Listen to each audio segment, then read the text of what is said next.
ये है talks news network और आप देख रहे हैं पॉलिटॉक्स, राजनीति का कच्चा चिट्ठा। लोकसभा चुनाव के नतीजों के बाद राहुल गांधी का सियासी करियर अधर में अटक गया है। पार्टी उनके नेतृत्व में साल दर साल चुनाव हारती जा रही है। पहले 2014 के लोकसभा चुनाव में पार्टी 207 सीटों से 44 सीटों पर आ गई थी। हाल ही के लोकसभा चुनाव में भी कांग्रेस को सिर्फ 52 सीटों पर जीत हासिल हुई। बीते सालों में राहुल के नेतृत्व में कांग्रेस के प्रदर्शन को देखते हुए कहा जा सकता है कि पार्टी में राहुल का भविष्य शून्य होने वाला है।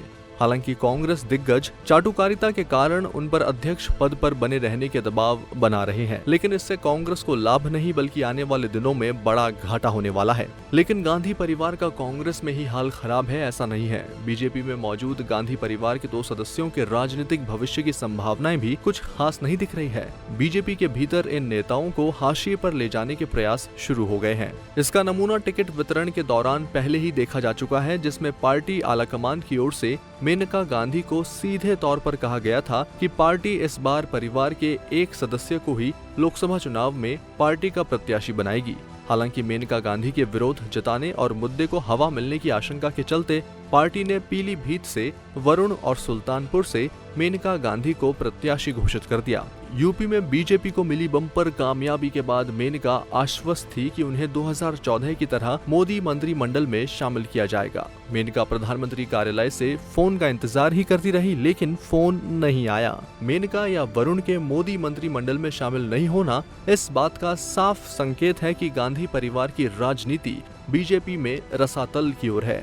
पार्टी में भीतर गांधी परिवार के धरातल पर आने के कई कारण रहे हैं। पहला कारण ये है कि जब पूरा देश और बीजेपी मोदी मोदी का गायन कर रहा था, उस समय वरुण गांधी राजनाथ सिंह को प्रधानमंत्री पद का उम्मीदवार बनाने की खुले मंचों पर वकालत कर रहे थे। वरुण के बयानों पर नरेंद्र मोदी और अमित शाह की पैनी नजर थी। राजनाथ सिंह ने उन्हें इस तारीफ का इनाम देते हुए पश्चिम बंगाल का प्रभारी बना दिया। अगस्त 2014 में पार्टी की कमान अमित शाह के हाथ में आई। शाह ने आते ही वरुण से बंगाल प्रभार छीन मध्य प्रदेश के बीजेपी के नेता कैलाश विजयवर्गीय को थमा दिया। कैलाश ने 5 साल बंगाल में जमकर मेहनत की, जिसका परिणाम हाल ही में हुए लोकसभा चुनाव के नतीजों में देखने को मिला। 2019 में बीजेपी ने बंगाल में 18 सीटों पर जीत हासिल की।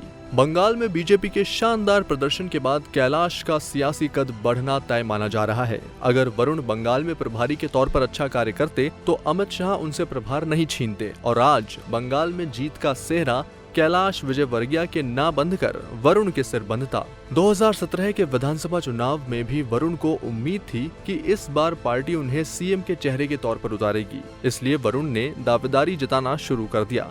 दावेदारी जताने के दौरान वरुण के समर्थकों ने पार्टी की बैठकों में हंगामा करना शुरू कर दिया। पार्टी ने अनुशासनहीनता मानते हुए वरुण को चुनावी कमेटियों से बाहर कर दिया। वरुण को विधानसभा चुनाव में कोई जिम्मेदारी नहीं दी गई। यहाँ तक कि सांसद होने के बावजूद उन्हें वरिष्ठ नेताओं की रैलियों में नहीं बुलाया जाता था। जब वरुण को लगा कि उनका नंबर नहीं लगने वाला है तो वे पार्टी के खिलाफ खुले मंचों से बयानबाजी करने लगे। इसका असर ये हुआ कि उनका लोकसभा टिकट भी संकट में आ गया। हालांकि पार्टी ने आंतरिक विरोध से बचने के लिए वरुण को टिकट तो दे दिया, लेकिन अब उनकी हैसियत पार्टी के भीतर सांसद से ज्यादा कुछ भी नहीं है। पॉलिटॉक्स के लिए शुभम शर्मा की रिपोर्ट। ये है टॉक्स न्यूज नेटवर्क और आप देख रहे हैं पॉलिटॉक्स, राजनीति का कच्चा चिट्ठा।